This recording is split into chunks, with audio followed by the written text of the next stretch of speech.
Bíblia, estudar a Bíblia, estudar a Bíblia na escola dominical.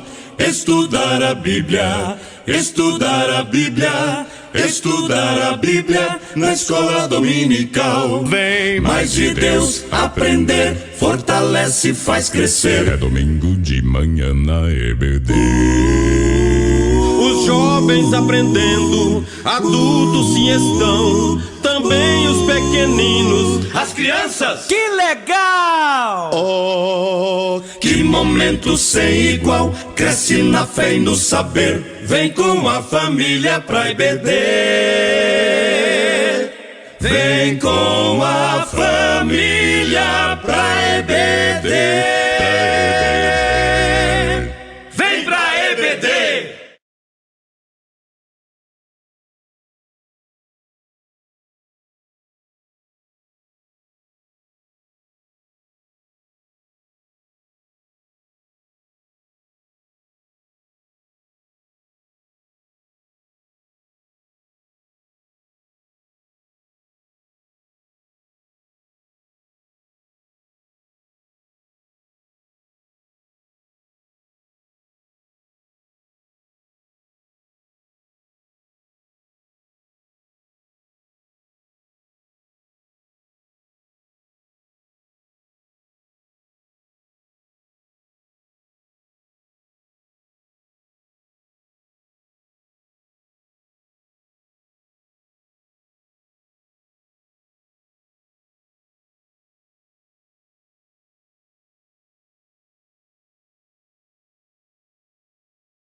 A minha alma lava, Salvador,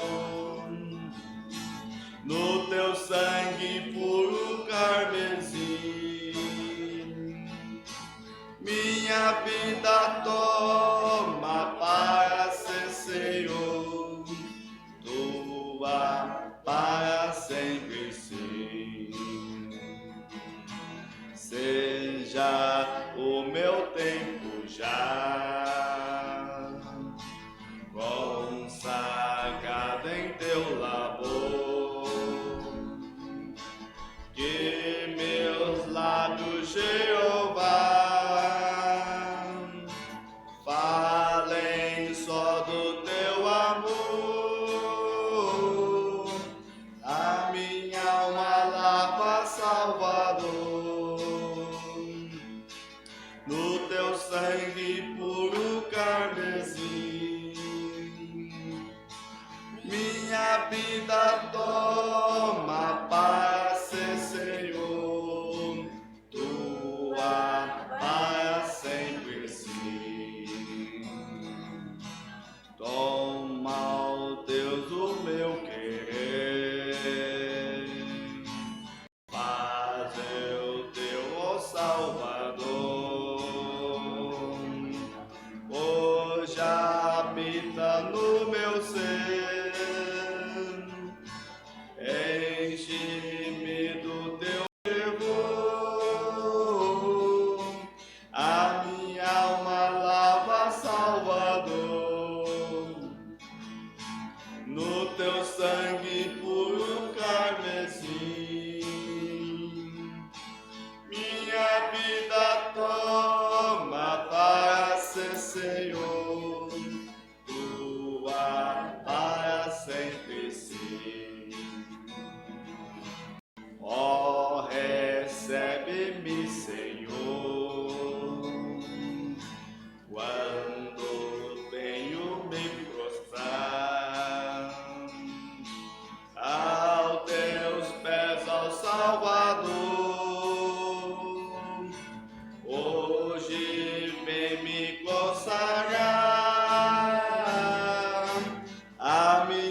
Vamos ficar de pé mais uma vez, meus queridos irmãos, como de costume, para ler texto áureo, a verdade prática, a leitura diária e a leitura bíblica em classe.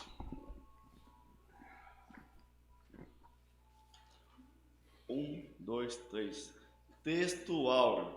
Não se fará mal nem dano algum em todo o monte da minha santidade, porque até se encherá do conhecimento do Senhor, como as águas cobrem o mar. Isaías capítulo 11, versículo 9. Verdade prática. O Deus de Abraão, de Isaque e de Jacó governa soberanamente o seu povo. Ele está no meio do seu povo. Leitura diária.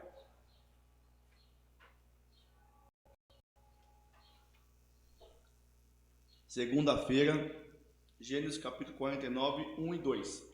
Jacó abençoa e anuncia o destino dos seus filhos. Terça-feira, Apocalipse 21, verso 12 ao 14. As portas são nomeadas em homenagem às 12 tribos de Israel. Quarta-feira, Isaías 2, 2 ao 4. Jerusalém será a sede do governo de Cristo no milênio. Quinta-feira, Isaías 60, verso 1. A glória de Deus resplandecerá sobre Jerusalém. Sexta-feira, Ezequiel 3, verso 5. Jerusalém é o centro da terra, no meio das nações. Sábado, Apocalipse 21, verso 3. A nossa cidade está nos céus, no mundo vindouro.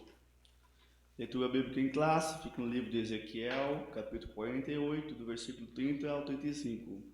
Eu vou ler o par, a igreja lê o ímpar. E essas são as saídas da cidade, desde a banda do norte, 4.500 medidas. E as portas da cidade serão conforme os nomes das tribos de Israel. 3 portas para o norte, a porta de Ruben uma, a porta de Judá outra, a porta de Levi outra.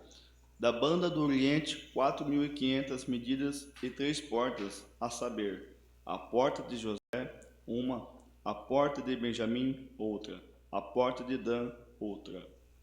Da banda do sul, 4.500 medidas e 3 portas, a porta de Simeão, uma, a porta de Issacar, outra, a porta de Zebulon, outra. Da banda do ocidente, 4.500 medidas e suas 3 portas, a porta de Gade, uma, a porta de Azer, outra, a porta de Naphtali, outra. 18.000 medidas em redor, e o nome da cidade desde aquele dia, o Senhor está ali. Maravilhas. Poder assentar, meus queridos irmãos. Hoje a lição é com o nosso pastor presidente, pastor Liceu Mariano, que ele sempre finaliza as lições do trimestre. Amém?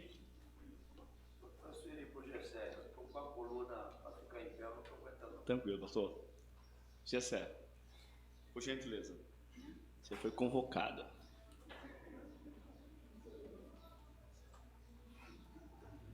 Glória a Deus. Quero cumprimentar a todos com a paz do Senhor.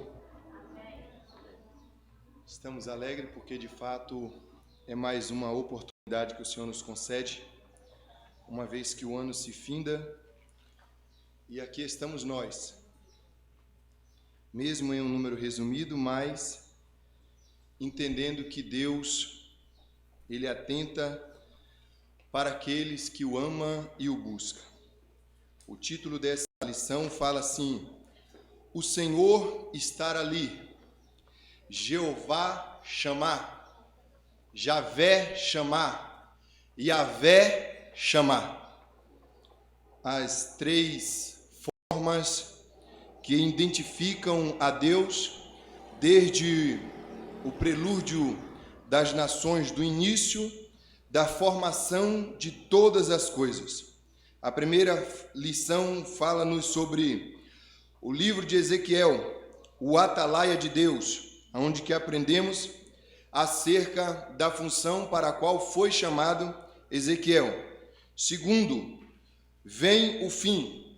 a anunciação de um fim repentino que viria para Ezequiel, para a nação de Israel, não só da tribo de Judá, mas para todo Israel, como promessa, por terem rejeitado os conselhos advindos da parte de Deus, como também os preceitos estatutários que regulamentava e que formava o seu caráter no âmbito espiritual, moral e ético diante das nações, fazendo assim estar propício a receber as doutrinações de Deus e desta sorte permanecerem como uma nação estável, uma nação sem corrupção. Mas por não obedecerem a isso, na lição que estudamos, na segunda lição desse trimestre, foi o fim vem. A terceira lição foi as abominações do templo, o momento em que Deus revela ao profeta Ezequiel, mediante os oráculos santos, os oráculos sagrados.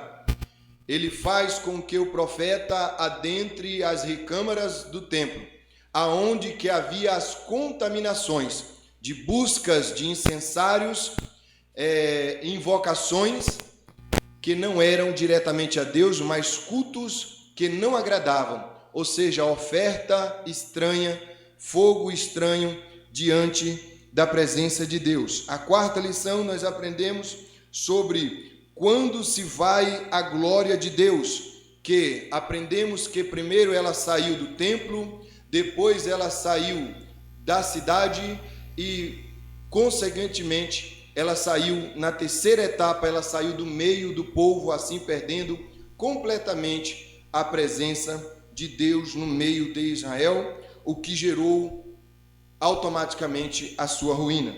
A quinta revista fala sobre contra os falsos profetas, ou seja, quando Ezequiel se levanta para trazer uma mensagem da qual antecedentemente Jeremias já havia se levantado e alertado ao povo do que aconteceria e o que eles poderiam assim fazer para evitar tal castigo, tais acontecimentos. Todavia, o povo não atentara para isso e Deus a erguer Ezequiel, primeiramente trazendo um relato e um contexto histórico do que Deus representava para a nação de Israel, em especial a tribo de Judá. Agora ele é obrigado a fazer firme as indicativas, as prenunciações, as alertas, as advertências que Jeremias anteriormente já havia assim apregoado contra a casa de Israel. A sexta revista fala sobre a justiça de Deus, aquela a qual ele não julga, o injusto por justo e nem o inocente por aqueles que praticam a maldade. Deus, ele tem o equilíbrio na sua balança de julgamento, e essa o faz com que cada um receba segundo as suas obras praticadas aqui na terra. A justiça de Deus, aqui nós aprendemos que, conforme fora dito, os pais não pagarão pelos filhos. Ou seja, cada um prestará conta de si mesmo, conforme nós aprendemos durante todo esse trimestre, cada um se apresentará diante de Deus e assim automaticamente se apresentará para a prestação de conta de tudo aquilo que haverá feito aqui na terra, porque todos hão de comparecer mediante o tribunal de Cristo para a prestação de conta por tudo aquilo que fora feito por meio do corpo, quer seja bom ou mal. Esta foi a nossa revista de número 6. Revista de número 7, a responsabilidade é individual. Dando continuidade a isso, falando acerca da recompensa ao que aqui se aplica. A oitava revista fala sobre o bom pastor e os pastores infiéis. Só para ponto de entendimento dos irmãos, o que eu estou fazendo aqui é o que costumeiramente se aplica no encerramento da escola bíblica dominical, fazermos e trazermos à lembrança todos os títulos de lição que já estudamos durante o trimestre, para assim, dessa maneira, trazer a lembrança dos assuntos a qual nós abordamos durante esses 3 meses de estudo. Amém? Vamos lá. O bom pastor e os pastores infiéis. Fala sobre aquele que é o bom pastor e o bom pastor dá a vida pelas suas ovelhas. Nós aprendemos sobre essa instrução. Se não me falha a memória, foi o presbítero Silvio que ensinou sobre esta revista e que foi muito bom. E nós aprendemos acerca das obrigações, das aplicações, dos ensinamentos que nos faz crescer no que entendemos, o que representa ser um pastor, o que representa o sumo pastor, que é o nosso Senhor e Salvador Jesus Cristo, e dessa sorte nos fortalece o nosso caráter cristão e a nossa fé absoluta naquele que não falha e não abandona o seu rebanho jamais. A lição de número 9 fala sobre Gog e Magog, um dia de juízo. Fala sobre aquilo que é um prelúdio das batalhas em que acontecerão. A batalha que acontecerão contra a nação de Israel, reinos que se levantarão, e nós aprendemos sobre isso, como se dará a esses eventos. Lição de número 10, a restauração nacional e espiritual de Israel. Aprendemos que a nação de Israel outra vez tornou-se Estado em 1948, através da reunião em que Oswaldo Aranha, um brasileiro, com o seu voto que decidia o futuro daquela pátria, voltou em favor de que Israel outra vez tornasse a hastear a sua bandeira como uma nação independente, que não poderia mais ser subjugada ou dominada ou controlada pelas ONU ou pela qualquer outra instituição governamental. E desta sorte, o Senhor restaurou o Estado político, o Estado nacional de Israel. Todavia, o seu estado espiritual ainda está no processo. E foi isso que nós aprendemos durante a lição de número 10. Lição de número 11 fala sobre a visão do templo e o milênio. Aqui fala-se sobre a formação, fala sobre as suas repartições, fala sobre a sua função, fala-se sobre o mover, o operar, o atuar e o que representava o templo do Senhor. A lição de número 12 é imersos no Espírito nos últimos dias.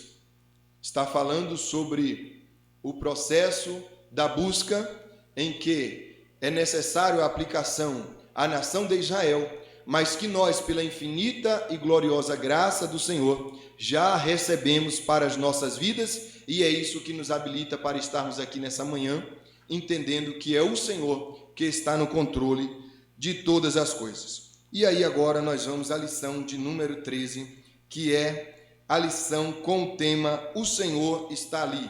Eu irei ler a introdução e assim daremos a continuidade. Introdução. Vimos na primeira lição do trimestre que o livro de Ezequiel antecipa a tradição apocalíptica nas Escrituras. O livro de Ezequiel começa com a visão da glória de Javé e conclui com a descrição da glória de Deus na Jerusalém glorificada. Não é possível compreender o livro de Apocalipse sem os oráculos de Ezequiel. Encontramos abundantes dados cruzados nesses dois livros, e ambos são revelações sobre o fim dos tempos.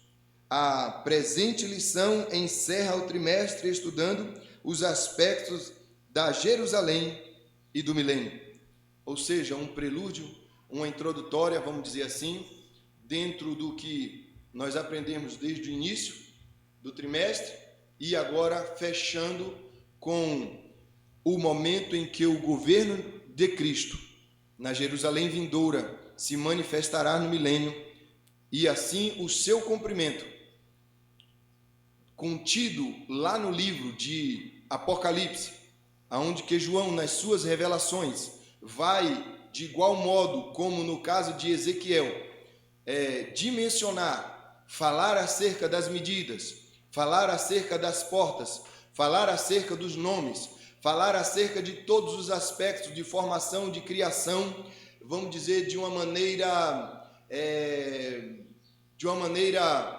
arquitetônica, sobre tudo aquilo que representa a Nova Jerusalém. Nós, entre linhas, abordaremos de alguma forma a esses critérios nesta revista, nessa manhã. E o que o escritor da revista nos deixa bem claro é que existe uma harmonia por inteira e não em partes do que está escrito no livro de Apocalipse como no livro de Ezequiel.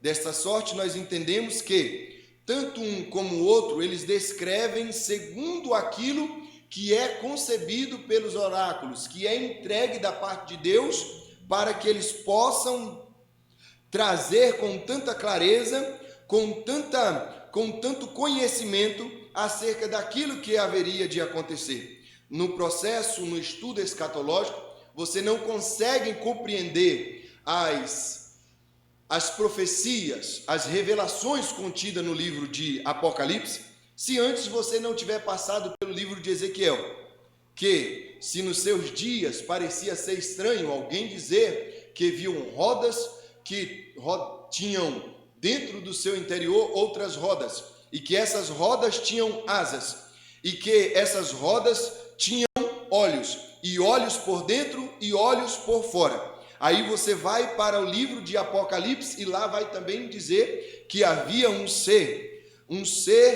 ancião, e que este ancião ele tinha olhos, e ele tinha olhos por frente e olhos por trás, olhos por dentro e olhos por fora. E você vai entender que existe uma sintonia e uma ligação. E desta sorte, se no dia de Ezequiel havia alguma obscuridade para se interpretar ou entender acerca do que ele estava dizendo, no livro do Apocalipse traz uma revelação já antes prefigurada ou prescindida pelo próprio profeta Ezequiel, e que de uma certa forma, para nós, nesse momento, estudando acerca da palavra, aprendemos com mais clareza e compreendemos com mais facilidade, porque é algo que já foi abordado em ambos os sentidos, em época diferente, todavia nunca violando ou mudando o seu grau de entendimento e conhecimento acerca daquilo que representa os preceitos de Deus diante das revelações do que serão os acontecimentos futuros. Vamos ao primeiro tópico da revista, sobre a cidade. Quem pode ler para nós, por favor? Há certa similaridade entre a visão de Ezequiel e a do apóstolo João no livro de Apocalipse, a linguagem e o conteúdo. Mas é importante que os crentes saibam distinguir a diferença entre Jerusalém do milênio da nova Jerusalém do mundo vindouro. E estas são as saídas da cidade. Verso 30. Essa seção final da profecia é um suplemento não somente do capítulo, mas também do próprio livro. Apesar do nome da cidade não ser mencionado, o contexto deixa claro que se trata de Jerusalém. O termo hebraico para saídas, do Ashtosh, aparece somente uma vez em Ezequiel e é usado no livro de Números, com o sentido de limites e extremidades. Número 34, verso 4, 5, 8, 9, 12. A versão bíblica, a tradução brasileira, emprega extremidade no versículo 4. Como o profeta usa outra palavra para saída? Ezequiel 42, 11, Ezequiel 44, 5. Muitos expositores no Antigo Testamento acham que saídas, apesar de ser semanticamente correta, não se ajusta bem no presente contexto. A ideia, segundo alguns, seria estas são as extremidades da cidade. Mas saídas é a forma familiar e mais tradicional, mantida na Septuaginta, a versão grega do Antigo Testamento, e nas nossas versões atuais da Bíblia. Muito bem. O primeiro ponto é a certa similaridade entre a visão de Ezequiel e do apóstolo João, como já antes havíamos falado, e fala sobre a importância de distinguir entre a diferença entre Jerusalém do milênio e da Jerusalém vindoura, né? Nós estamos falando em dois períodos: a Jerusalém restaurada, que se encontra terrena em Israel no milênio, como a Jerusalém que será reestabelecida, será criada, né, formada, essa nova Jerusalém, e que descerá dos céus. É a Jerusalém que ainda não foi habitada, a Jerusalém que ainda não foi patriada, a Jerusalém que está guardada como uma noiva sem ser desposada. Ela aguarda o momento em que aqueles que vencerem a tudo e a todos, então receberá o convite daquele que diz: vinde benditos do meu Pai, tomai por herança, né? Essa é uma das promessas e o entendimento de distinguirmos entre o que é terreno e aquilo que representa ser espiritual e celestial, tá? Sobre o primeiro ponto, estas são as saídas da cidade, vai fazer menção sobre uma dúvida ou um questionamento entre alguns que pontuam como extremidades da cidade, que fala sobre as suas laterais, os seus limites, aquilo que representa os seus termos, e existe a questão de apresentação do que é o entendimento de muitos sobre as suas saídas, até porque o que nós vamos estudar nesta manhã, e segundo a leitura bíblica em classe, nos fala sobre as 12 tribos, as 12 portas, e cada um nome sobre essas portas. E fala sobre o que cada uma delas representa mediante as bênçãos do Senhor, dirigida pelo próprio patriarca Jacó, quando antes da sua partida, chama cada um dos seus filhos, e sobre eles impetra a bênção e o que seriam, não a predestinação, mas segundo o julgamento daquele que, como pai e formador do caráter de cada um dos seus filhos, olha e vê e diz: nas margens do rio Jordão, e se chamará a tribo de Judá, aquela que saqueia, aquela que ganha dos seus inimigos, e a cada um ele vai instituindo uma bênção. A José ele vai dizer assim: olha, você será a árvore frutífera em que todos habitarão, sempre terá em abundância para saciar a ti e a todos quanto repousarem sobre ti. Então, desta maneira, as promessas aqui contidas, essa questão das limitações, ela não tem tanta relevância, mas trazem-nos o sentido de algumas interpretações bíblicas que, de alguma forma, podem, de alguma maneira, mudar o sentido original do que representa. Todavia, aqui, conforme o que diz, ainda não fugindo da semântica saída, mas alguns estudiosos ou escatológicos preferem usar o termo extremidades do que porta. Todavia, o mais popular, o mais conhecido, o mais usado, tanto na Septuaginta como nas traduções bíblicas dos nossos dias de hoje, é saídas, que representa portas nos muros de Israel, nos seus termos, direcionados para norte, sul, leste e oeste. Dentro desse ponto não há tanta... Existe algum comentário? Alguma coisa a acrescentar? Irmão Clóvis, pastor Disseu, irmão Carlos, pastor Antônio, glória a Deus. Dessa maneira nós vamos dar seguimento. Segundo ponto, formato da cidade. A descrição da cidade de Ezequiel revela ser ela quadrada. Nesta visão suplementar, o profeta fala de 4 lados, descrito no sistema horário: norte, leste, sul e oeste. Um tipo de Nova Jerusalém. A extensão de cada lado é de 4.500 medidas, ou 2.250 metros. A cidade de Jerusalém nunca teve a sua área territorial quadrada e nem a sua arquitetura em nenhum período histórico. o que o profeta está revelando é algo novo até então. É uma figura da Nova Jerusalém do mundo vindouro. Ou seja, o que aqui está descrito, o que veio tanto como para Ezequiel quanto para João, é a revelação daquilo que dimensiona, mediante o arquiteto dos arquitetos, o criador de todas as coisas, uma cidade, uma Jerusalém, que dentro do que nós estamos aprendendo nessa manhã, mostra-nos algo que não é terreno, que não será feito e jamais foi feito por mãos humanas.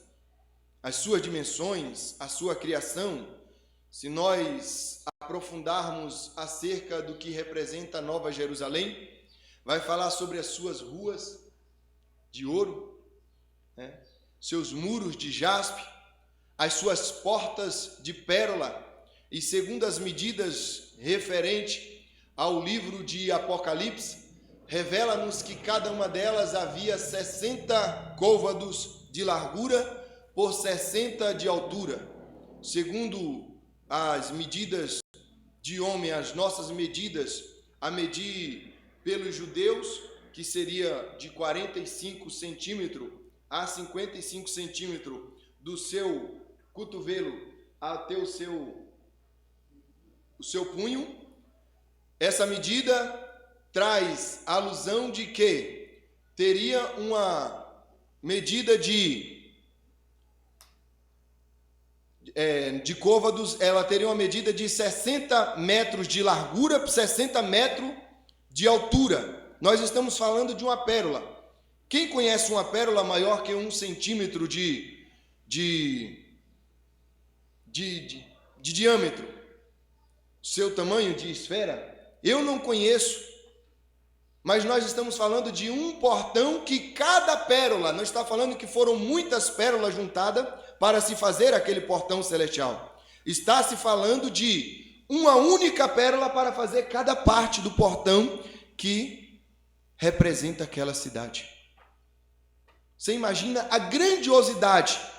Então nós não estamos falando sobre características ou um modelo de uma construção cívica terrena, mas nós estamos falando sobre a supremacia do poder e do extraordinário, daquele que pode e faz todas as coisas e que tem reservado do melhor para aqueles que vencerem o mundo e adentrarem as mansões celestiais. Então aqui, no que diz respeito a esta cidade, até mesmo porque naquela época eles não tinham drone para sobrevoar a cidade, não havia ainda um teco-teco, nem um paraglider, um parapente, não havia nenhuma maneira deles de cima medirem a cidade na sua geografia, mas que dentro da visão de Ezequiel, ele consegue, Deus dá a ele esta revelação para que ele possa ter uma ideia do que será a Nova Jerusalém, deixar isso descrito para nós como esperança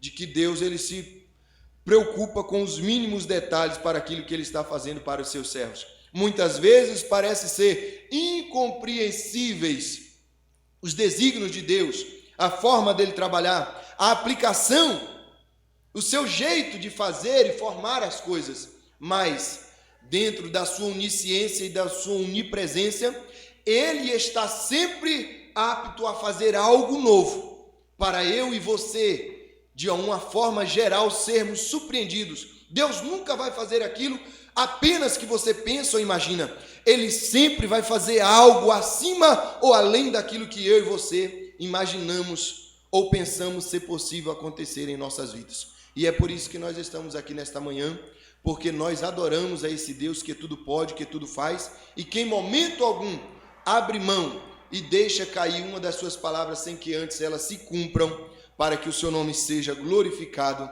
em todo o tempo. Amém? Alguma pergunta, algum comentário dentro desse ponto? Não? Então vamos um pouquinho mais além. Terceiro ponto, as 12 portas. A Jerusalém histórica do período de Ezequiel e Jeremias possuía pelo menos 6 portas, segundo o livro de Jeremias: porta do povo, porta do sol, porta de Benjamim, porta da esquina, porta dos cavalos, porta do meio e porta entre os muros. A torre do templo de Marduk, deus dos babilônios. Etemananque tinha um recinto quadrado cujo acesso era por 12 portas. Ezequiel conhecia a sua cidade de origem. Talvez conhecesse também a torre de Marduk, em Babilônia, pois vivia entre os exilados de Babilônia. Então, no tempo de Jeremias, refere-se pelo menos a 6 portas. Segundo o historiador, vai dizer que Ezequiel já conhecia o templo de adoração, o lugar onde que foi edificado a torre, e havia as muralhas que cercavam em volta do templo, onde que era cultuado ao deus Marduk. As muralhas, e em cada uma delas, cada lateral dessas muralhas, haviam 3 portas, totalizando nas suas 4 laterais um total de 12 portas, e que de alguma forma dá-se a entender que talvez ele tenha tirado daí. Isso é uma ideia só voltada. Na verdade, Israel, os muros de Jerusalém, aqui contido, está revelando no livro de Jeremias, pelo menos, nós temos algumas referências, pelo menos 6 portas são citadas. Mas nós temos a porta do monturo, a porta do monturo que representava a porta que jogava todas as coisas velhas, a porta das ovelhas, que representava a porta do sacrifício, aonde que o sacerdote ficava ali, e as pessoas que iam oferecer sacrifício ao Senhor no templo traziam as suas ovelhas por aquela porta. Se porventura essa ovelha fosse manca, se porventura essa ovelha tivesse uma orelha bichada, se houvesse alguma deformidade nessa ovelha, alguma chaga, automaticamente ela era descartada e não servia para o sacrifício. Havia também a porta do comércio, a porta onde que o povo circulava e transitava periodicamente. Então são 12 as portas no total. Aqui são mencionadas apenas 6 dessas portas, mas nós entendemos que o ponto a seguir vai trazer-nos uma verdade sobre isso, que o ponto de vista dos que aqui de alguma forma intentam trazer uma ideia de que Ezequiel simplesmente pegou de um modelo já pronto e transformou isso como se fosse um oráculo da parte de Deus, é completamente caído por terra. Portanto, nós vamos dar seguimento aqui no ponto 4, que diz assim: a origem do formato e das portas. Deus é a fonte da revelação e da inspiração, da visão e da mensagem de Ezequiel. Não se pode admitir que o profeta se inspirou num templo pagão, pois os oráculos entregues ao profeta, seja por imagem ou som, ou seja visão ou palavra, vieram de Javé. Apesar de ser literal, pela descrição da cidade, ela é uma figura da Nova Jerusalém, cujo arquiteto e construtor é o próprio Deus. Porque Ezequiel se inspiraria na cidade de Babilônia, isso não faz sentido. Ou seja, a pessoa ela está todo o tempo tendo as revelações e as visões dadas por Deus, em nenhum momento ele vai querer se contaminar ou se corromper ou se limitar a receber algo somente para de alguma forma aparecer ou se mostrar aos outros. Isso é peculiar, isso é, vamos dizer assim, isso é um modelo e uma característica de todos aqueles que exerciam o seu papel como verdadeiros profetas do Senhor.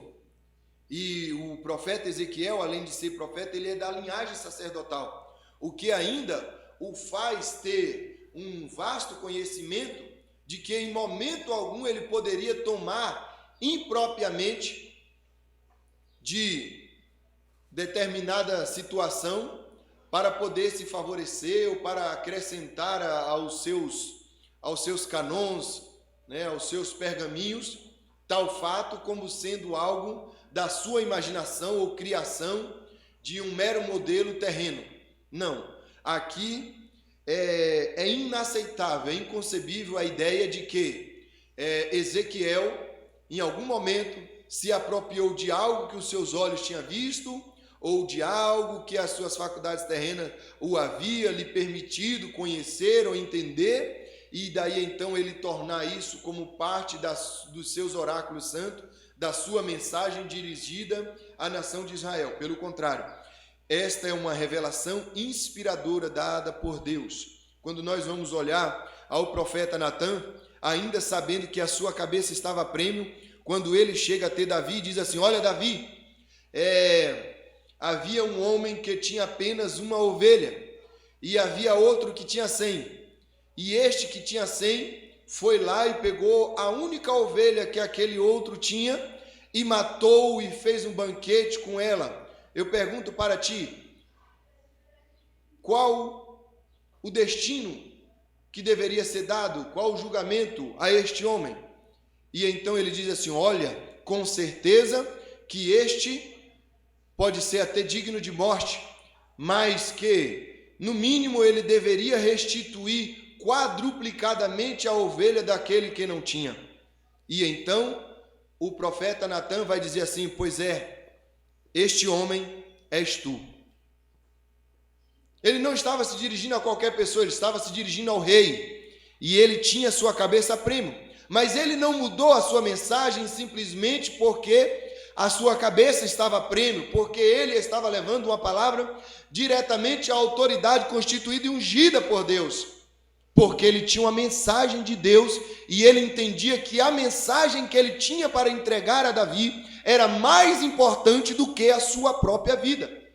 Daí então, nós vamos observar o momento em que Jeremias se levanta para poder entregar a palavra do Senhor, sendo esbofeteado, sendo aprisionado, sendo castigado. Em nenhum momento retrocedeu e anulou a mensagem a qual ele havia trazido, pois ele entendia que mais importante que a sua vida eram os preceitos e os desígnios de Deus, ou seja, a mensagem que precisava ser dirigida ao povo. Desta maneira, nós entendemos que Ezequiel entendia que ele tinha um único objetivo e propósito, uma vez que o Senhor falou assim: Ezequiel, toma este rolo e come. E então ele vai comer, e ele diz que ao seu paladar, ao princípio era amargo como fel, mas no final era doce como mel. Ele estava dizendo sobre o que você vai encontrar de resistência, o que você vai encontrar de oposição, o que você vai encontrar de barreiras, de bloqueios, de impedimento, para que você não conclua a mensagem, a sua tarefa, vai ser grande. Só que quando você concluir a sua tarefa, você gozará do direito daqueles que não se rendem e não se vendem, não alteram a mensagem de Deus. Então isso faz de Ezequiel um modelo de alguém que jamais se inclinaria a fazer algo simplesmente para fazer bonito, um panorama, uma ideia de algo que ficaria mais, vamos dizer assim, mais ornamentado nos seus livros, na sua biografia. Ele tinha o pleno conhecimento dos estatutos divinos, e ele estava proferindo algo que, ainda longe da realidade dos dias que estava vivendo, ele tinha a plena e sã consciência de que algo não era algo da sua mente, mas eram as visões celestiais que cada vez que adivinha sobre a sua vida, o fazia cair por terra, e ele era erguido pelo poder do Espírito Santo, porque somente o Senhor lhe dava força para continuar nessa jornada a qual o Senhor lhe havia convocado. Amém? Então, não existe nenhuma ligação ou ideia de que Ezequiel simplesmente pegou um modelo que já havia criado terreno para aplicar nas suas mensagens, no que diz respeito às mensagens divinas. Segundo tópico da revista, sobre o nome das 12 tribos. Quem pode ler para nós, por favor? Os patriarcas Abraão, Isaque e Jacó aparecem com frequência nas Escrituras como representantes e fundadores da nação de Israel. Outras vezes são os nomes dos 12 filhos de Jacó, para representar as 12 tribos de Israel. Primeiro, as 12 tribos de Israel. Há cerca de 20 listas dos filhos de Jacó e das respectivas tribos de Israel no Antigo Testamento, mas não existe nenhum padrão. Por exemplo, a lista com os 4 primeiros nomes, Rúben, Simão, Levi e Judá, segue a ordem de nascimento. Outras listas divergem a partir do 5º nome. A lista de Ezequiel segue no sentido horário, a partir do norte da cidade, com Rúben, Judá e Levi. Leste ou oriente, José e Benjamim e Dan. Sul, Simeão, Isacar e Zebulão. Oeste ou ocidente, Gade, Azer e Naphtali. Muito bem, então aqui, sobre as 12 tribos de Israel, vai falar sobre as listas que elas não têm um padrão, vamos dizer assim, no seu plano, até porque nós vamos aprender isso já no segundo ponto, sobre esses critérios, porque era de acordo a geração daquelas que era tida como esposa e depois das suas respectivas servas. Então, dessa maneira, os filhos eram gerados e o primeiro filho que era gerado pela esposa tinha um privilégio, mas aí depois vem a sua concubina ou a sua serva, que também gerava, e o filho dessa concubina era tido também como filho daquela que era esposa dele, segundo a sua posição na tabela de esposas.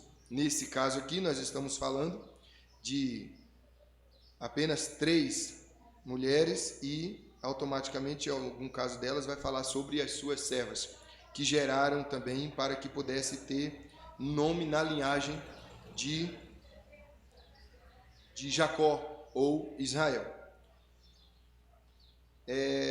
Segundo ponto, critério da ordem dos nomes.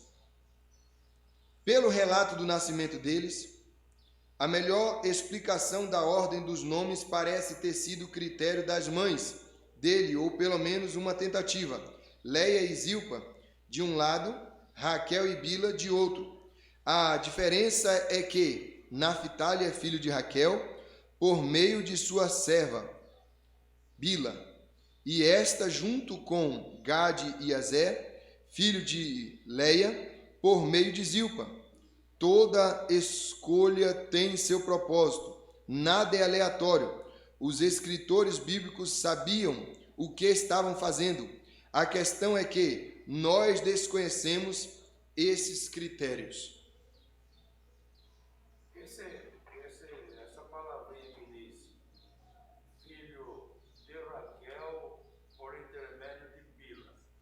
Isso. Onde é essa diferença? Então, aqui agora o que acontece? É exatamente o que já antes havia falado. A esposa, no caso de Raquel, se não me falha a memória, até esse exato momento, ela não havia gerado filho. Raquel não havia gerado filho. E a sua serva já havia gerado filho para Isaac, para Jacó. Para desta sorte, ele poder ter a sua linhagem, né, a sua genealogia formada. Só que ele recebia o direito de filho como sendo da esposa legítima, exatamente para que ele pudesse dar seguimento à linhagem, né, do patriarca, no caso aqui, da linhagem de Israel. Então, tanto Raquel como Bila, e do outro lado, né, nós vamos ter aqui Leia, que no caso foi a primeira. Leia gerou, mas que era Lia, que foi enganado quando Jacó recebeu sua esposa. Ela gerou, mas Raquel não gerou. Porém, a sua serva gerou no seu lugar. E a sua tristeza, de uma certa forma, era exatamente isso. Entender que a sua serva podia gerar e ela não gerava, mas depois ela foi agraciada e recebeu também o direito de gerar a filhos. Mas que, dentro dessa linhagem, cada um dos filhos que iriam nascendo, quer seja da principal esposa como da sua serva ou concubina, era tido como filho legítimo do patriarca. Porque se porventura, no caso, no primeiro ponto, no caso de Abraão, nós observamos o momento em que Sara diz assim: olha, eu não posso ter filho para que Deus cumpra em ti a promessa, vai, tem minha serva Agar e coabita com ela. De igual modo, Isaac passa pelo mesmo processo. Quando a sua esposa Rebeca não pode ter filho e por 20 anos ela se mantém estéril, também a sua esposa, Isaac, ouve a sua esposa dar conselhos para que ele deite com a sua serva para ter filhos.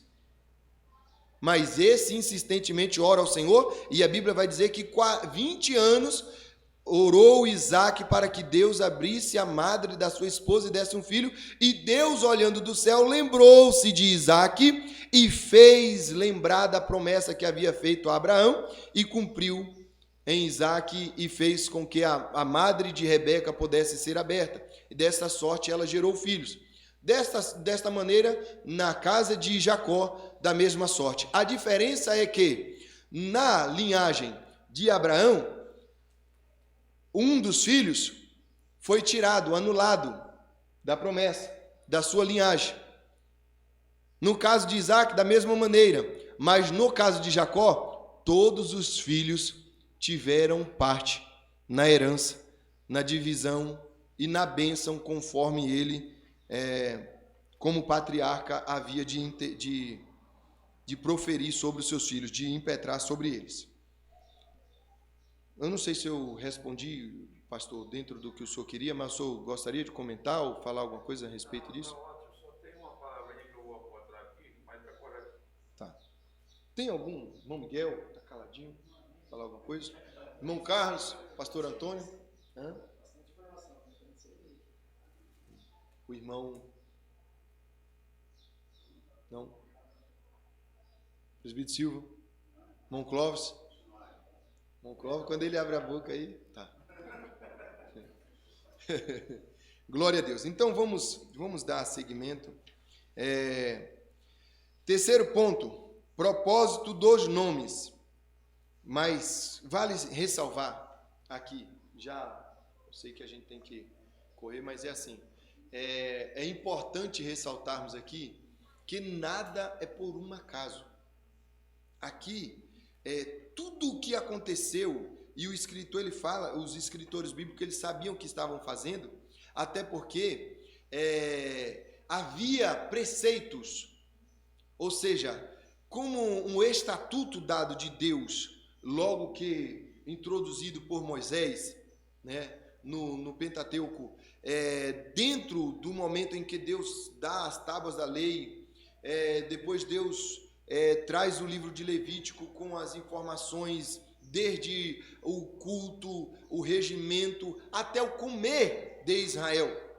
Quando o Senhor os proíbe a comer a carne de porco, dos animais quadrúpedes, dos animais que ratejam, dos animais que têm pele de couro, dos animais, dos peixes de couro, vai dizer dos animais que têm a pata fendida, dos animais que não remoem, e enfim, ele vai trazer todas essas informações, e isso criteriosamente todos e quando eu falo Ezequiel, insisto nesse sentido de as informações contidas no livro de Ezequiel, é porque ele, como sacerdote, ele era um hábil da lei, ou seja, ele tinha o estatuto na mão dele, e tudo quanto eles faziam, eles não podiam perder as características, a forma, o segmento, a maneira e o jeito que deveria ser conduzida as coisas, sem sair daquilo que representava as ordenanças divinas.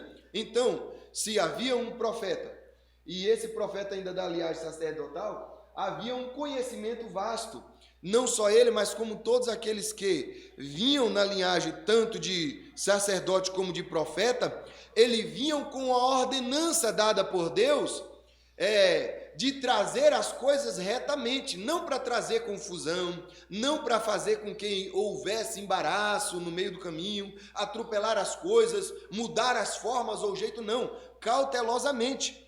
E é tão importante isso que o próprio Senhor Jesus Cristo, quando abordado acerca da lei, do amor, o que precisavam fazer, e ele diz, eu não vim para abrogar a lei, mas eu vim para cumprir. Ou seja, ele estava dizendo, tudo que foi pregado anteriormente, antes da minha chegada, é válido, é positivo, é 100%, só que vocês não observam. Então, eu vou deixar só 2 para que vocês observam. Amarás ao teu Deus e somente a Ele adorarás sobre todas as coisas e ao teu próximo como a ti mesmo. E cumprindo esses 2 mandamentos, cumprirá todos os outros. O que ele estava dizendo?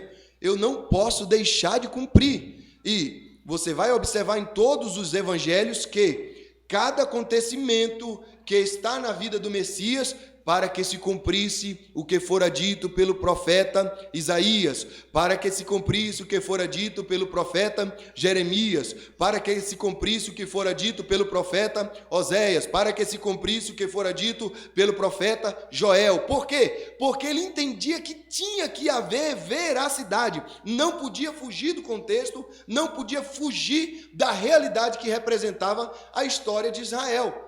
Deus, o Senhor Jesus Cristo, ele veio e todos precisavam entender que ele fazia parte da linhagem de Davi, que ele fazia parte do contexto histórico de Israel, e então os critérios aqui, observado tanto pelo profeta Ezequiel como qualquer um outro historiador dos que trouxeram a mensagem do Senhor, sempre foram fiéis ao contexto histórico e, mais que isso, aos preceitos de Deus, para não trazer confusão ao entendimento, e é por isso que, de uma certa forma, fica mais fácil para nós, de alguma maneira, os que se aplicam a isso, a compreenderem cada parte da história de Israel.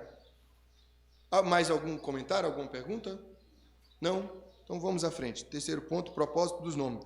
Dos 3 patriarcas de Gênesis, Abraão, Isaque e Jacó, o último deles foi o único em que não houve eliminatória dos filhos para a formação da nação de Israel. De Abraão, os filhos escolhidos por Isaque.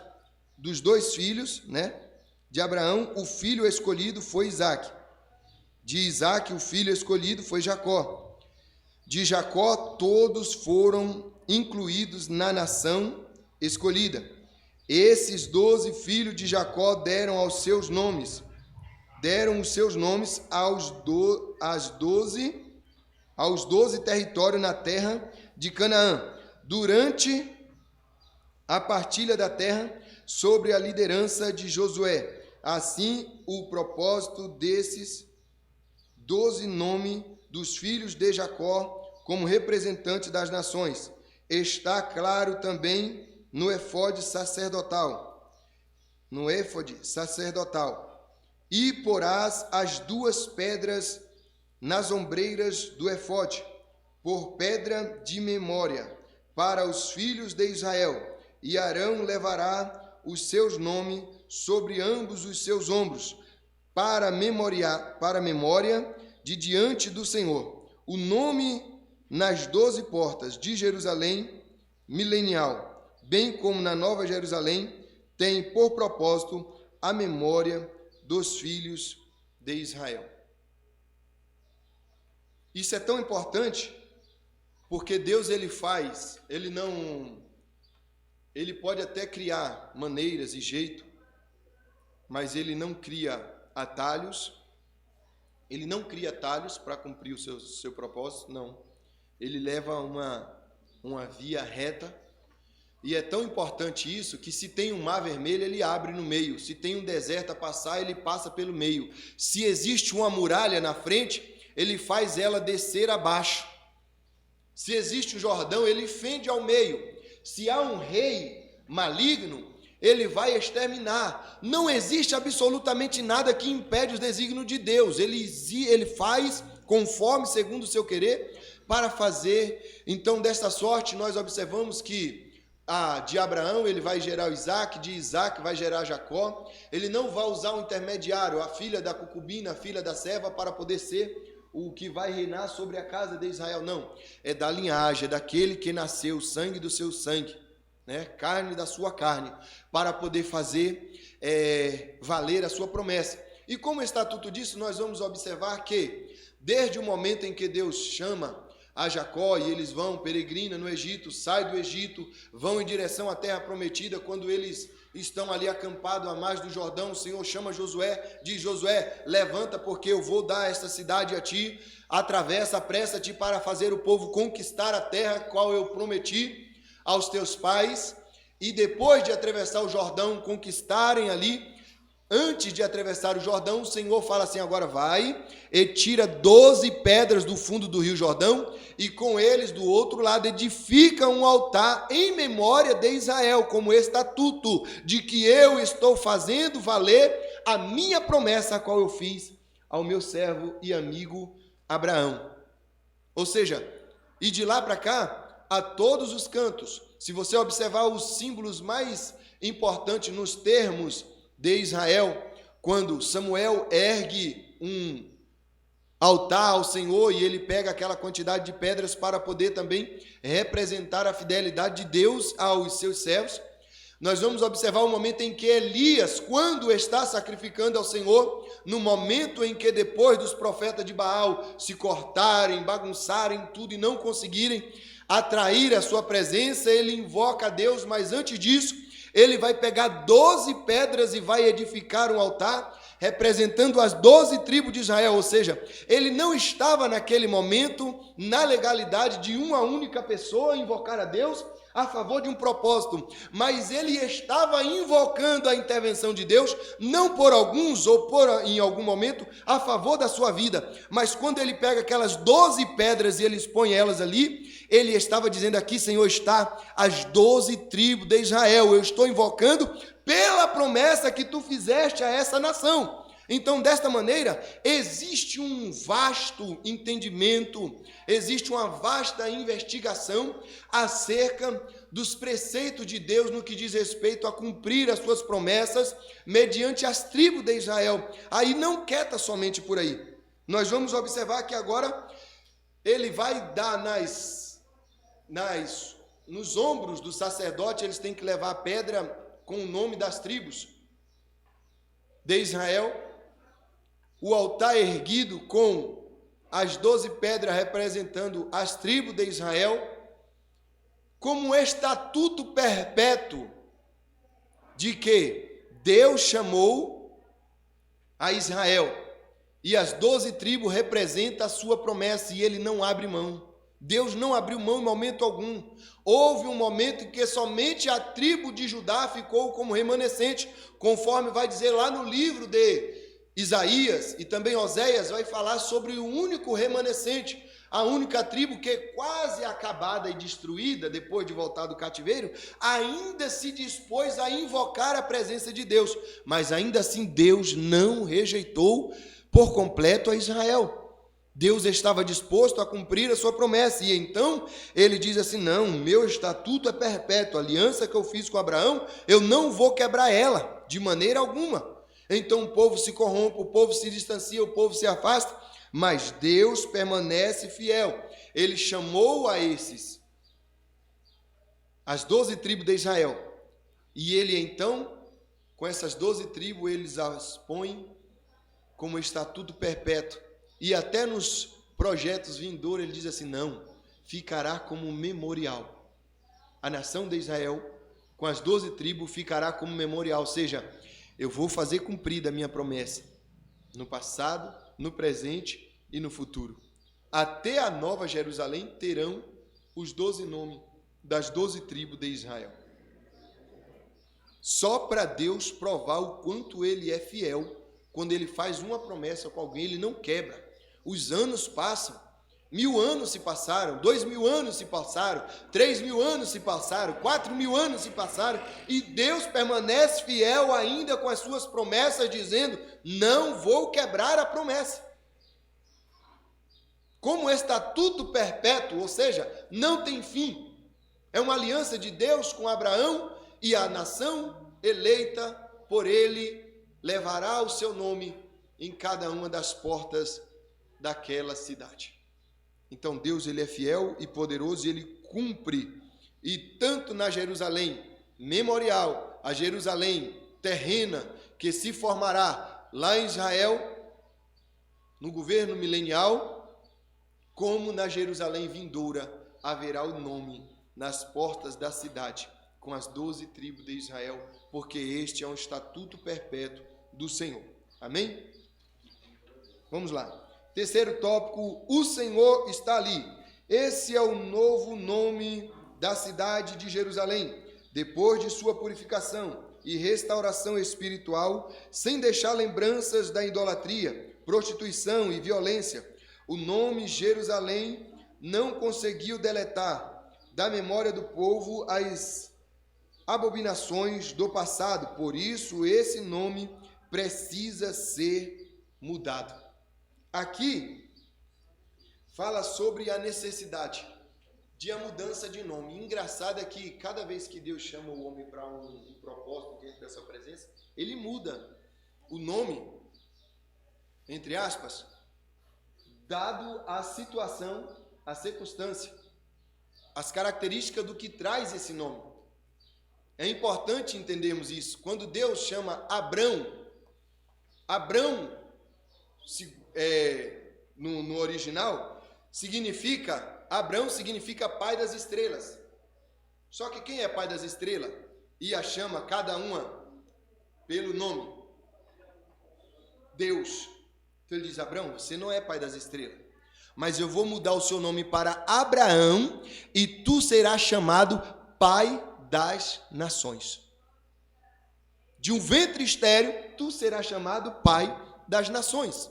Então, Deus muda o nome de alguém que de alguma forma estava sendo glorificado pelo seu pai, que na verdade não tinha esse direito, e fala assim: agora eu vou te fazer de uma fantasia uma realidade. Eu vou te tirar de uma mentira para te trazer para uma verdade. Eu vou te trazer de um estado de um conto de fada, de uma fantasia, para viver os meus desígnios e gozar daquilo que são os meus estatutos perpétuos para todos aqueles que se dispõem a serem fiéis a mim. E aí então ele chama de pai das nações. Quando ele chama a Jacó, e este tem o seu nome como significado de enganador, usurpador, ele diz: tu não serás mais Jacó, mas sim Israel, porque lutaste com o anjo e como príncipe prevaleceste. Ele estava dizendo assim: tu agora serás aquele que carregará a promessa, porque tiveste o cuidado e o zelo de correr atrás de quem em ti pudesse de alguma forma ser cumprido os seus desígnios. Imagine que se Jacó, quando nasceu, ele nasceu garrado no pé do seu irmão Esaú. Segunda história, né? Os relatos bíblicos vai dizer que ele nasceu garrado. E depois que ele nasceu, na primeira oportunidade que ele teve, ele falou assim: eu preciso desse direito de primogenitura. Eu sou do mesmo ventre, e o que me separa ele é o direito da bênção. É o direito da bênção. E eu preciso mudar esse estado da minha vida. E o que representa isso? Então, vai levantar a questão e o momento em que o seu irmão chega do campo cansado lá e diz: olha, que guisado gostoso esse que você está comendo, me dá um pouco dessa lentilha aí. E ele falou assim: até te dou sim, com um acordo, se você estiver disposto a trocar o seu direito da bênção comigo.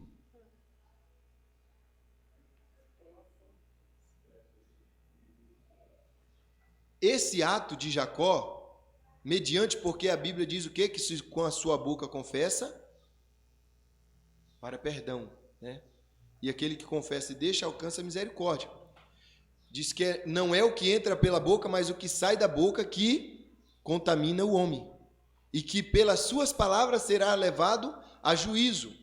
Jacó enganou a Esaú? Sim, mas o direito da bênção ele tinha comprado por um prato de lentilha. Ele havia comprado o direito. E é importante entendermos aqui que ele só se torna o detentor da bênção de Isaac, do seu pai, porque ele comprou a bênção do seu irmão. Mas o seu irmão nunca entregaria para ele, só de conto de fadas. Só que ele falou assim, eu vou me apropriar.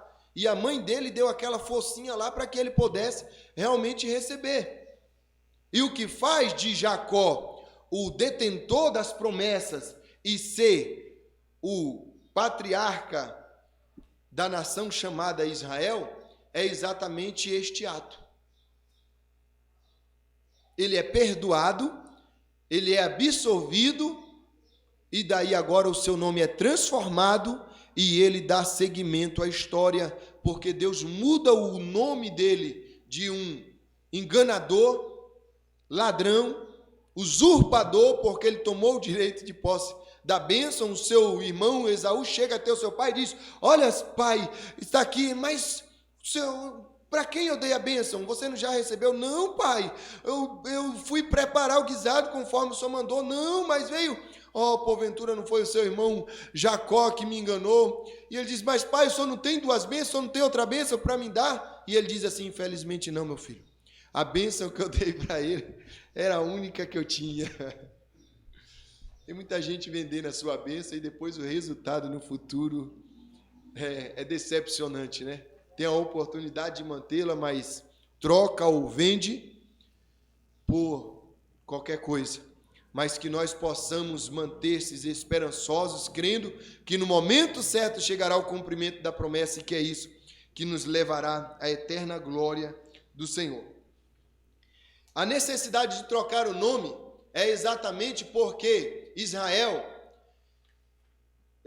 a cidade de Jerusalém, uma cidade que sitiada, habitada, peregrinada, comercializada por muito tempo, ela aprendeu muitas doutrinas, muitas práticas e se deu a muitas abominações, se aplicou a muitas prostituições no que diz respeito às adorações, a cultos paganos, a vendas de, como no tempo de Jeremias, as imagens de escultura que os próprios israelitas fabricavam e vendiam. Ou seja, a corrupção moral, espiritual de Israel estava no limite. Então aqui, a necessidade da mudança do nome de Jerusalém. Primeiro ponto, os nomes da cidade. O primeiro nome na cidade de Jerusalém era Salém, que significa paz, desde os dias do patriarca Abraão. Nós vamos ver isso quando o rei de Salém, Melquisedeque, chega para receber o dízimo de Abraão.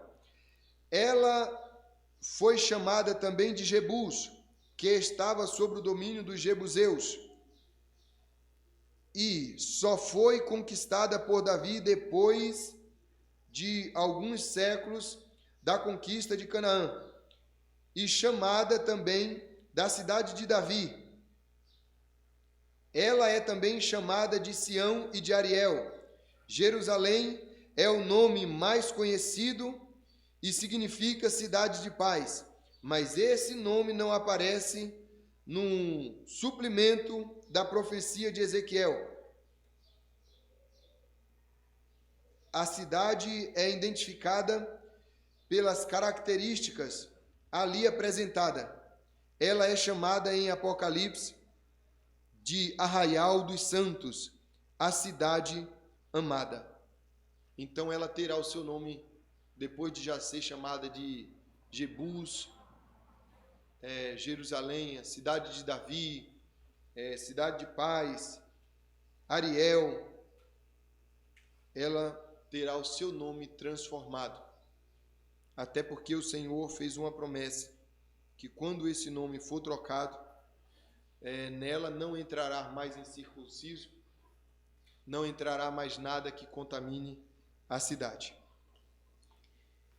Segundo ponto, o nome divino, os nomes de Deus, não são apenas um apelativo, nem simplesmente uma identificação pessoal, mas são inerentes à sua natureza e revelam as suas obras e atributos. Não é meramente uma distinção dos deuses das nações pagãs.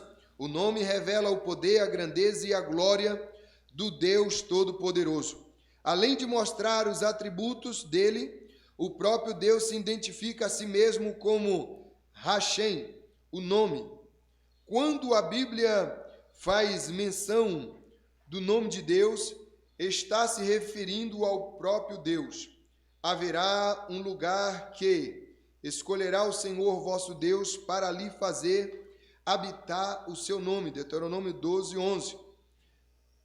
Então aqui o nome divino, Deus que se apresenta como Jeová Jireh, Jeová Shalom, Jeová Nissi, Jeová Rafá, Jeová Shammah, Jeová El Elyon, né? Ele tem aqui a sua aplicação como o Deus Todo-Poderoso.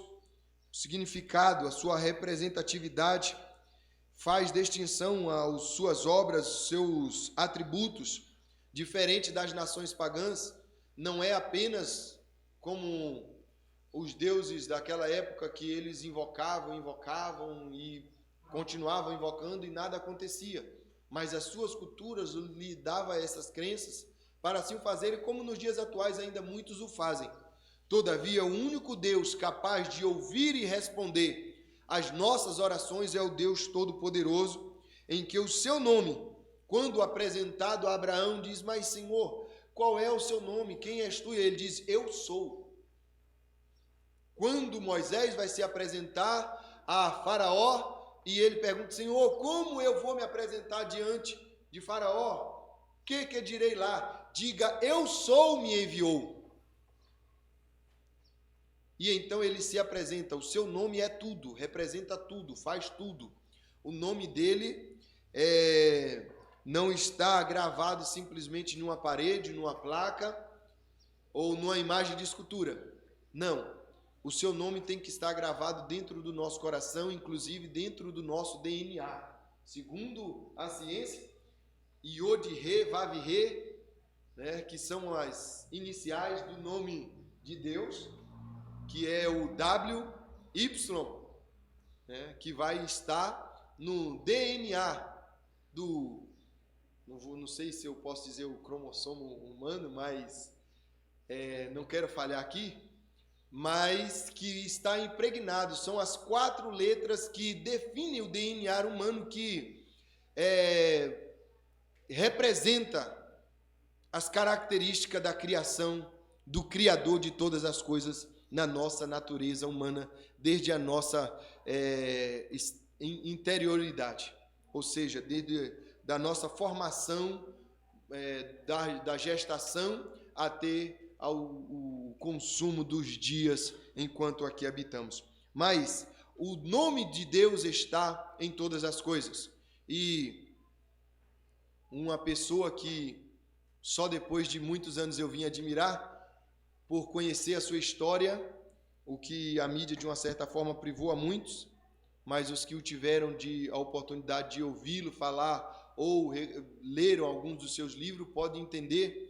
O Dr. Enéas, quando interrogado, né, questionado por alguns, e ele disse assim que não dá para entender que toda essa glória, que toda essa majestade, que toda a magnitude das coisas, no seu mínimo detalhe, não possa haver um arquiteto e um criador e um formador de todas essas coisas. Por isso ele diz assim: eu creio em Deus, porque até uma gota d'água é muito minucioso a sua formação e a sua composição para que ela possa assim ser concebida. Então entendemos dessa natureza que é Deus na sua supremacia, no seu poder, na sua glória, que faz todas as coisas. Terceiro ponto, Yahvé Shammah. A Bíblia nos mostra com clareza que Deus se deu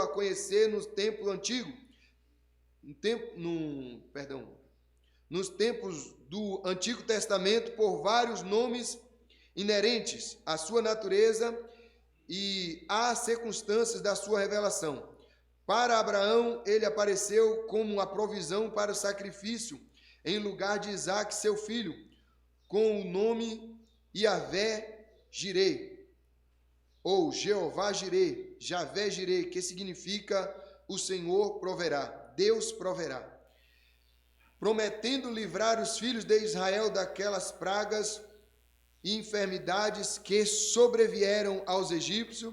Ele se manifestou como Yahvé Rafá, Javé Rafá, Jeová Rafá, isto é, o Senhor que sara.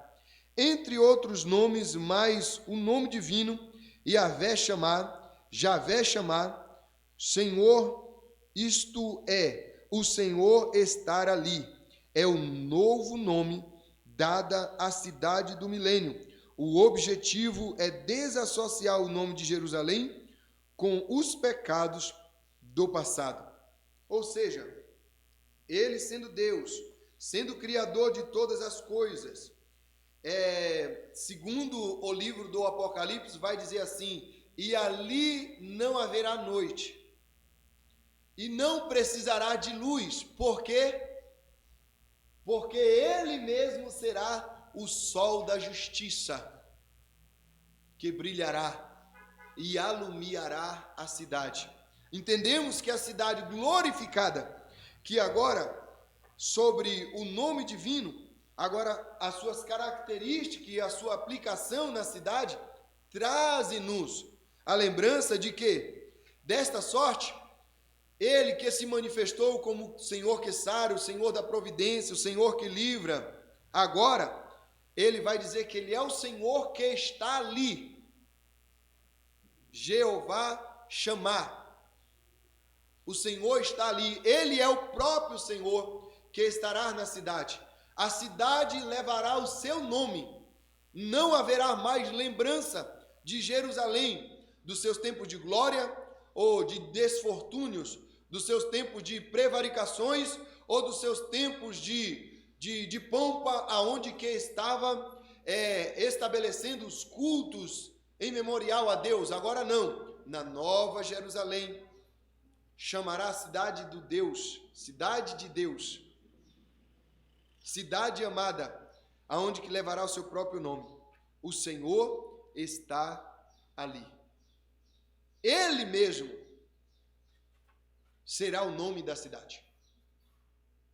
Ele mesmo será o personagem principal da história, fazendo com que as lembranças do passado, as lembranças negativas, a lembrança que corrompia, as lembranças que negativava ou impossibilitava Israel de um convívio ou de uma aproximação, de uma aliança perpétua com Deus, agora é quebrado e outra vez é restabelecida a comunhão, porque é o próprio Deus que faz essa ligação, porque ele joga no mar do esquecimento tudo aquilo que não contribuía para que Israel viesse a crescer, e agora ele mesmo se manifesta com a sua glória, trazendo a cidade que ele mesmo criou, regenerando o homem e salvando-o do pecado, e transformando em um corpo incorruptível, revestindo-o de incorruptibilidade, tirando-o um corpo mortal para um corpo de imortalidade,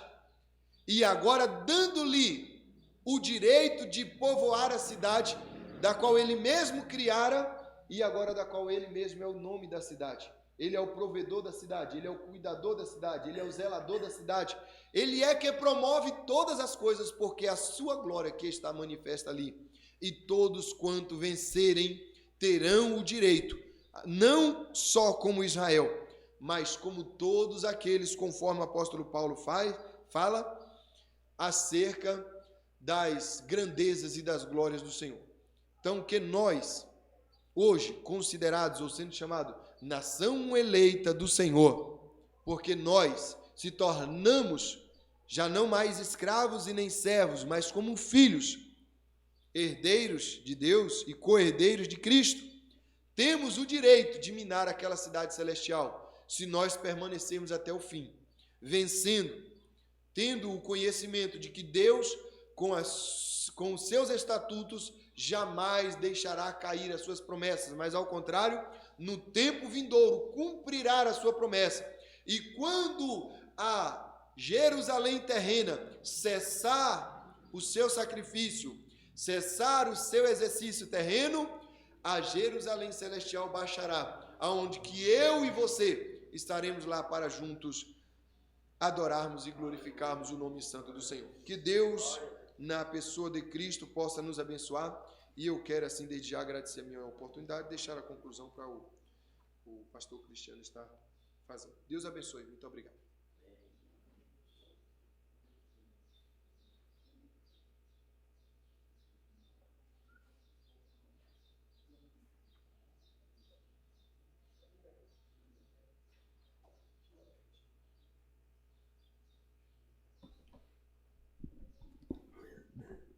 Conclusão. O apóstolo Paulo ensina que com a queda de Israel veio a salvação para os gentios, o que não diremos com a sua plenitude. Romanos 11:12. As bênçãos anunciadas nas profecias de Ezequiel não se restringem apenas ao povo judeu. Elas são extensivas a toda a terra. É importante salientar que nós já estamos sendo abençoados como igreja pela presença do Espírito Santo em nossas vidas. Amém? Vamos fazer as perguntinhas para os irmãos. Já que o irmão Carlos, qual o formato da cidade da visão de Ezequiel? Quadrado. Nota 10. Irmã Paula, quantas portas possuíam a cidade de Jerusalém nos dias de Ezequiel, segundo o livro de Jeremias? Pelo menos 6 portas, segundo o livro de Jeremias. Isso mesmo. Nota 10. Ficou com medo, né? 3.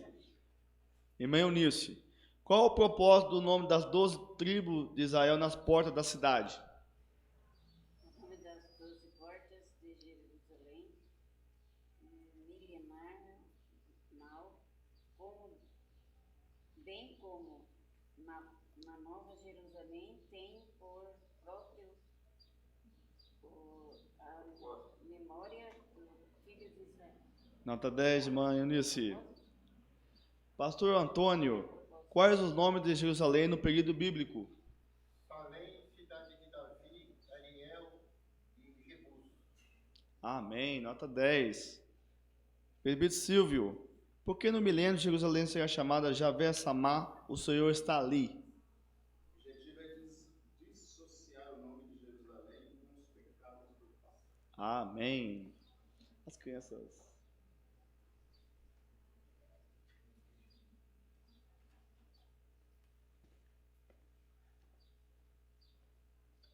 Meus irmãos, hoje temos uma novidade, né? Que é os papéis de certificados dos alunos que veio na EBD. Certificado de destaque do aluno que menos faltou nesse quarto trimestre. E um reconhecimento de certificado para os professores também. A gente imprimiu aí, o pastor assinou, eu assinei. E bondosamente o Miguel fez aí a impressão, o trabalho, a arte, né? Como sempre, tem nos ajudado demais na EBD. Até também a filmagem aí, né? Vocês podem ver que tem 50 câmeras filmando você. Sorri que você está sendo filmado, tá? As pessoas vêm aqui na igreja e assim, nossa, quanta câmera tem? Na minha igreja não tem nada disso não, mas aqui o sistema é moderno, aqui o sistema é evoluído.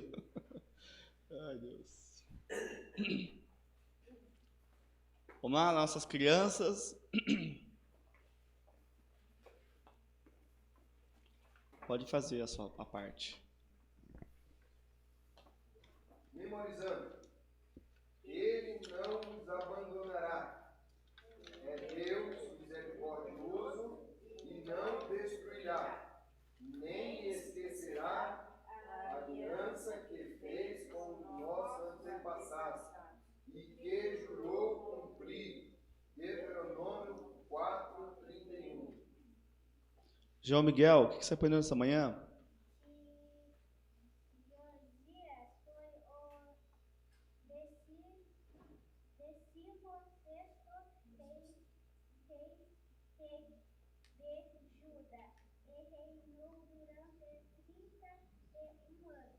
Parabéns, João Miguel. Deus abençoe. Pedro. Josias, ele reinou com 8 anos. Parabéns, nota 10. Davi. Que Josias começou a reinar com 8 anos porque os servos do seu pai conspiraram contra o pai dele e o mataram. E depois que se passaram 8 anos, ele começou a andar no caminho reto de Deus e destruiu todos os templos que era para Baal. Nota 10, parabéns. Isaac Peloso. Josias reinou com 8 anos de idade e purificou Judá e Jerusalém de toda a idolatria. Parabéns, Deus abençoe. Então vamos, irmãos. Vai fazer a leitura agora, depois o recebe, dá a chamada. Tá pronto, certo?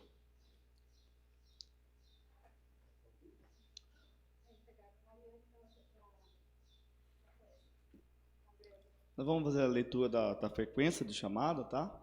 E logo após vamos entregar os certificados. E vamos tirar foto. Fica como recordação, quarto metro. Aí o próximo ano que vai entrar em 2023, vai, além de dar o certificado, vai dar um presente também. Tipo assim, uma viagem para Israel, 10 dias. Uma viagem para a Europa, né? 20 dias aí pago, né?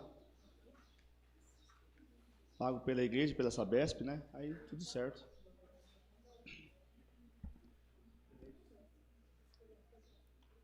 Ou né, dar uma Land Rover, um carro, um navio, sei lá.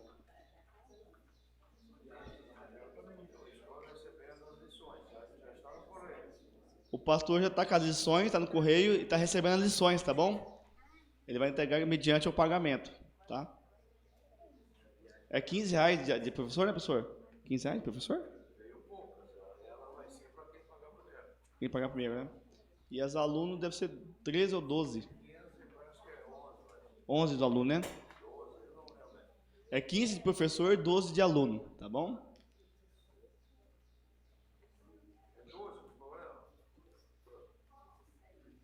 Aluno 12.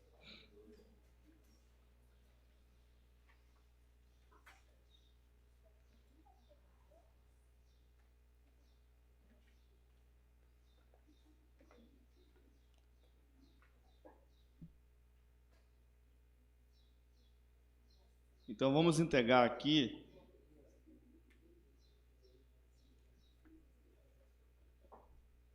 o certificado de aluno destaque. A primeira pessoa que eu vou chamar aqui é o das crianças. Aluno destaque das crianças. Vamos lá? Vem aqui. Davi Lucas Ribeiro Fonseca dos Santos. Vem aqui também comigo, João Miguel Oliveira Campos. E o irmão Isaac Andrade Peloso. Vem aqui receber o seu certificado. Davi, Isaac, João Miguel. Pastor, seu?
Agora vem aqui o João Miguel de novo, o Pedro Henrique de Souza Figueiredo, o Isaac Andrade Peloso e o Davi Lucas Ribeiro Fonseca dos Santos.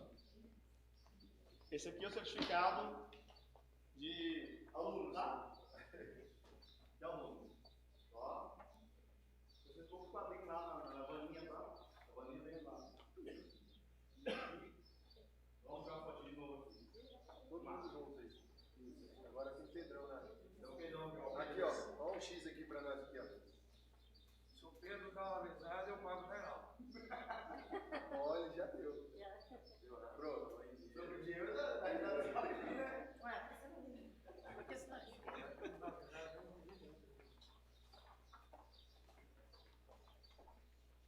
O aluno destaque dos irmãos foi posicionado já? É. Tá. Consegue escrever para nós aí? Ah, é Maria?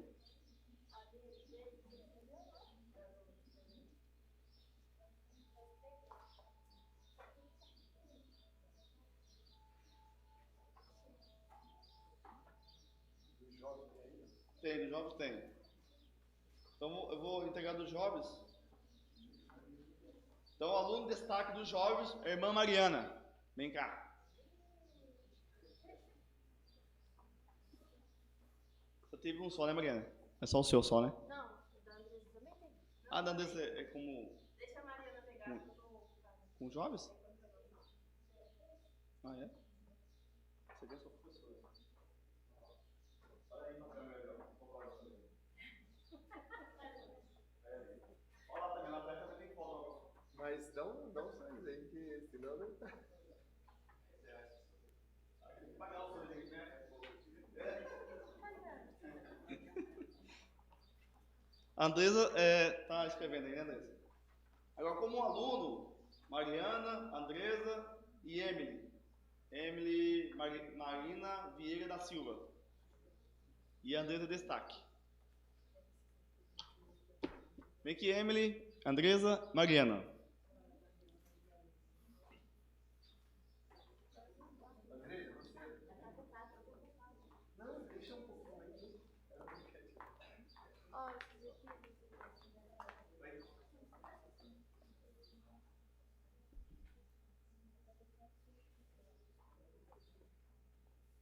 Vai. Tira aí. Mariana. Eu vou superar a letra.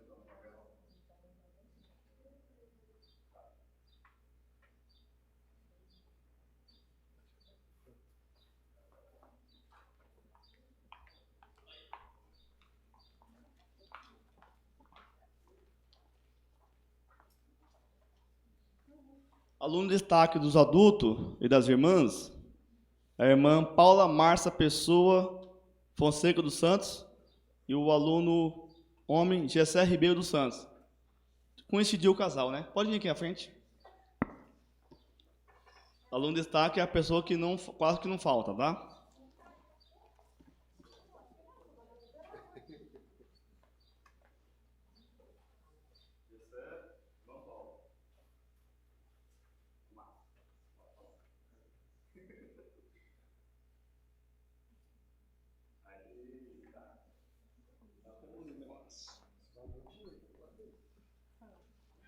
Agora, eu quero chamar aqui na frente a irmã Paula. Irmã Paula, a irmã Eunice Berbete Mariano, irmão Carlos da Silva Gomes, Janaína Marques da Silva Gomes, Antônio Marcos Rodrigues Pedroso, Roseli Vieira de Souza Pedroso, Gessé Ribeiro dos Santos, faltou do irmão Miguel. E do irmão Silvio. Tá terminando, tá certo. Ah, tem mais, verdade, né? Deixa eu terminar aqui, nós já vamos fazer. Irmão Silvio também, isso, tá certo. E a irmã Cimeia. Irmão Clóvis e a Wanda, tá certo, é. Ah, lá tem um casal ali também, ó, pode incluir também. A irmã Brenda e Gabriel. Ah, o pastor Disseu também. Pastor Disseu. Pastor Clóvis. A irmã Wanda.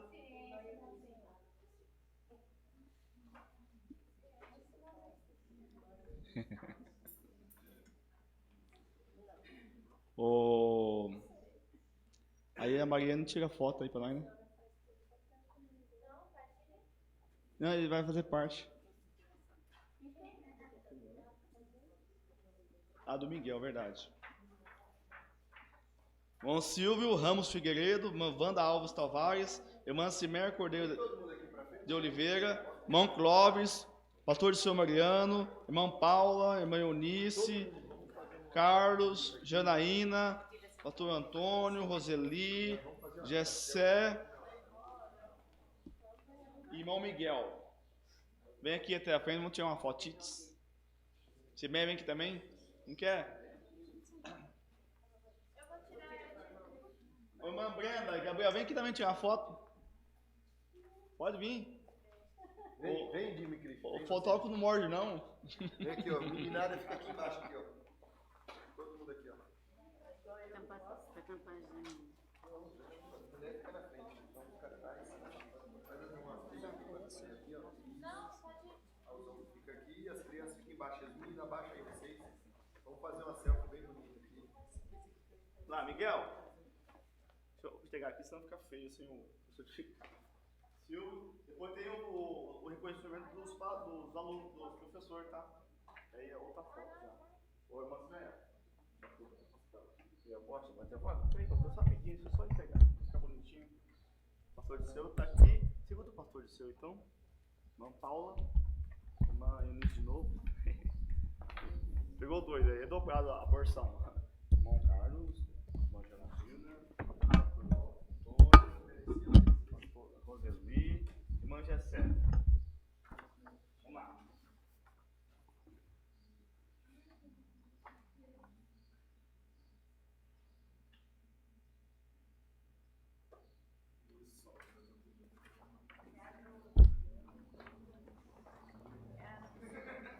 A Milã tá tudo certo. Depois eu vou entregar o dos professores, tá? No particular. E depois nós vai lá no Bela Varanda lá, churrasquear lá. Ô louco, aí sim, hein? Vamos ficar de pé, então vamos encerrar? Vai fazer leitura ou não precisa? Ah, é.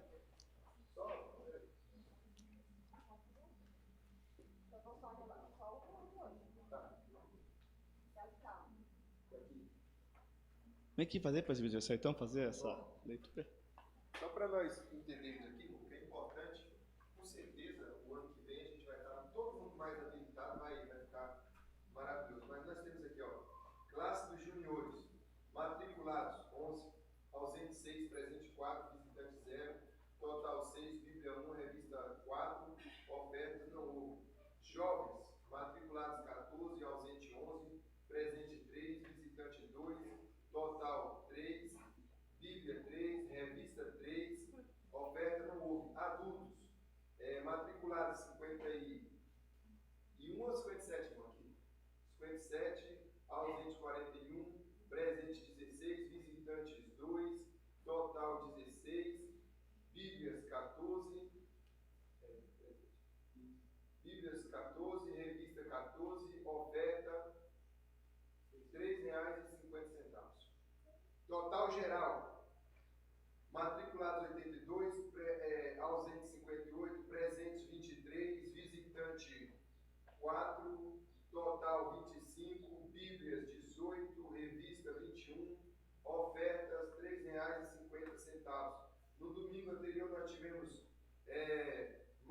matriculados 79, ausentes 50, presentes 30, visitantes 2, total 32,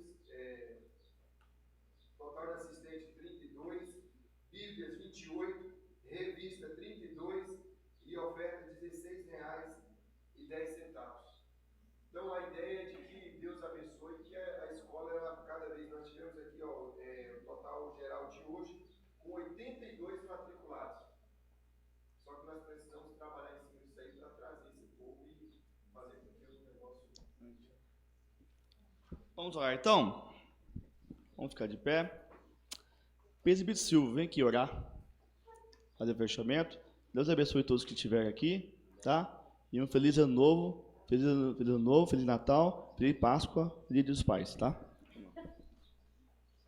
Saúde os irmãos do Pai do Senhor Jesus. Vamos orar, né? Vamos agradecer esse final de ano, né? Essa última EBD.